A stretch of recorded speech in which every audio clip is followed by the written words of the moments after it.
আল্লাহ পাকের পক্ষ থেকে একটা নিরাপদ শহর, নিরাপদ নগরী। ওই মক্কা আগে সম্মান কিয়ামত পর্যন্ত আল্লাহ পাক দিয়ে রেখেছেন। মক্কার সম্মান কেউ কেড়ে নিতে পারবে না। এই মক্কাটা হলো পৃথিবীর মধ্যস্থল। এই মক্কার চতুর্পাশে সারা পৃথিবী অবস্থিত।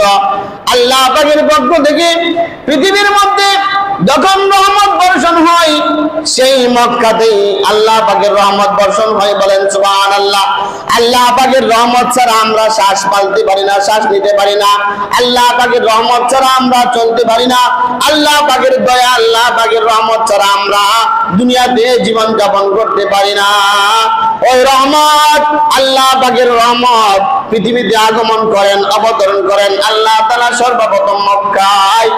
আর এই মক্কা থেকে সারা পৃথিবীর মধ্যে মক্কা থেকে রহমত গুলি বন্টন হয়ে যা। বলেন সুবহানাল্লাহ।